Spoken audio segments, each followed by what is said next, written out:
गले में पटा डाल के। ना आप में ना मेरे में जुर्रत नहीं थी कि हम उसको यहां पे इस दीवान में लाते। पेट को क्या कहते हैं उर्दू में?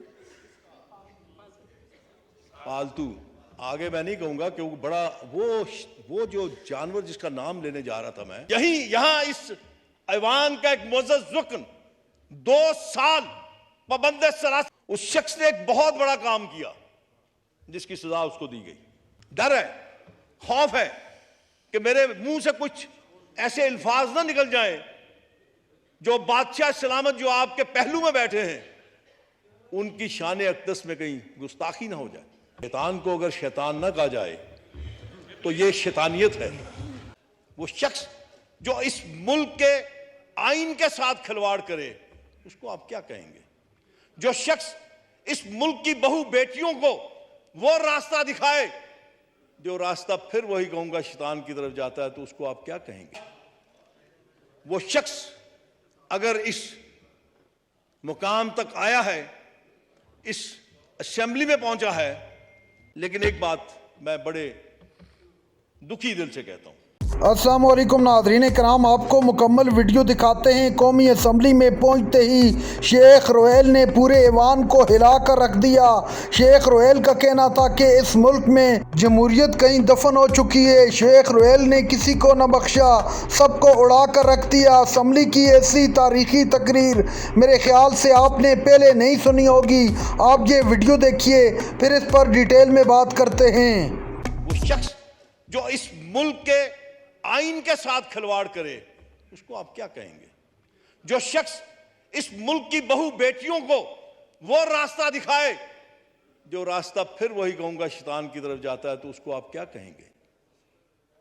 कितने अफसोस की बात है। मैं अक्सर देखता हूं, अक्सर मुअज़्ज़ज़ मेंबरान नाम लेते हैं। जब मैं पख्तूनों की तरफ देखता हूं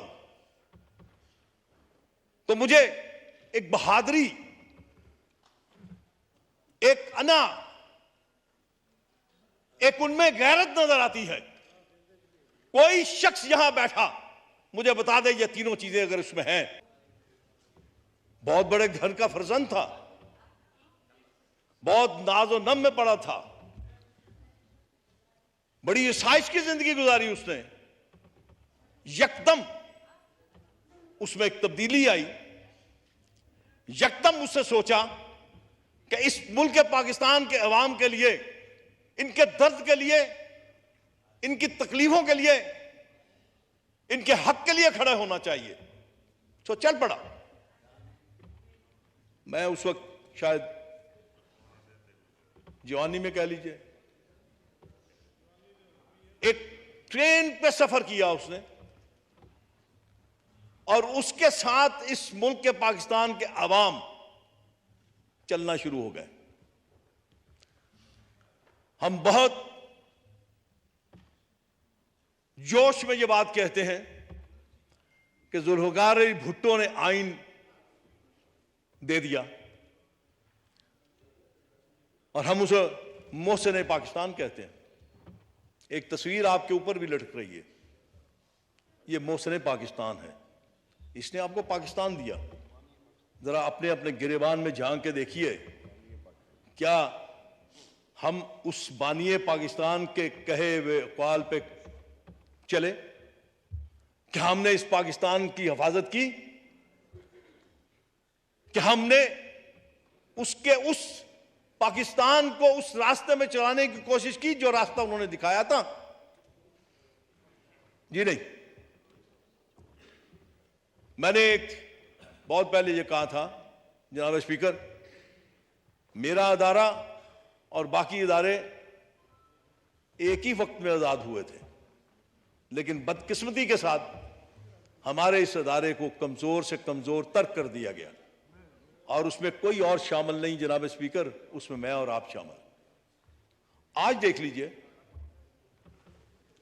डर है, खौफ है कि मेरे मुंह से कुछ ऐसे अल्फाज ना निकल जाएं जो बादशाह सलामत जो आपके पहलू में बैठे हैं उनकी शान अक़दस में कहीं गुस्ताखी ना हो जाए। जनाब मैं कहां से वकील करूंगा? मैं कहां से अपना मुकदमा पेश करूंगा? और मुझे यकीन है कि जनाब स्पीकर, मुझे यकीन है कि आप भी मेरी पुष्ट के ऊपर नहीं खड़े होंगे। और यह मिसाल कायम है।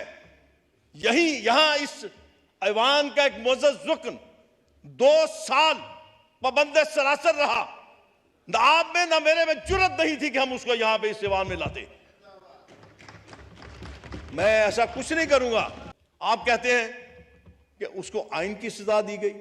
नहीं जनाब स्पीकर, आप समझते हैं कि उसको, इस मुल्क को न्यूक्लियर पावर बनाने की सजा दी गई। नहीं जनाब स्पीकर, आपको याद होगा, मुझे भी वो पल पल याद है, उस शख्स ने एक बहुत बड़ा काम किया जिसकी सजा उसको दी गई। उससे पूरी दुनिया की मुसलमान उम्मा को एक जगह लाहौर में इकट्ठा कर दिया। वो जनाब स्पीकर एक बैंक बनाने जा रहा था जिसको इस्लामिक बैंक कहते हैं, ताकि मुसलमान किसी गैर के आगे हाथ ना फैलाएं। यह सजा थी उसकी, यह उसका कसूर था। लेकिन दूसरी तरफ देख लीजिए,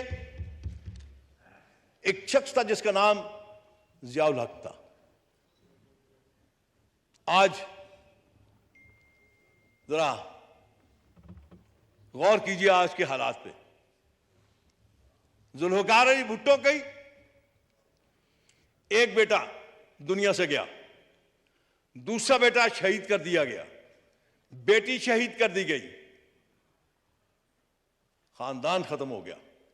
लेकिन उस खानदान ने गुलामी कबूल नहीं की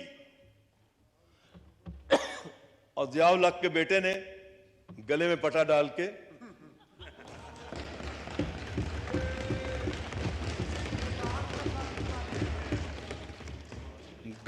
गले में पटा डाल के,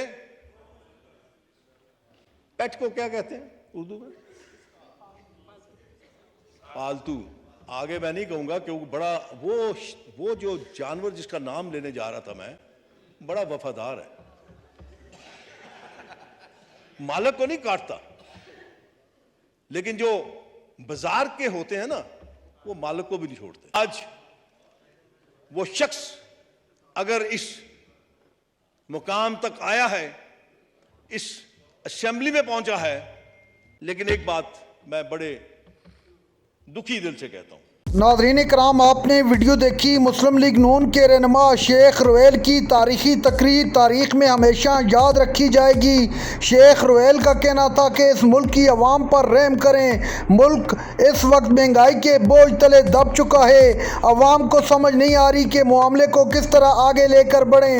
मुल्क में जमहूरियत दफन हो चुकी है।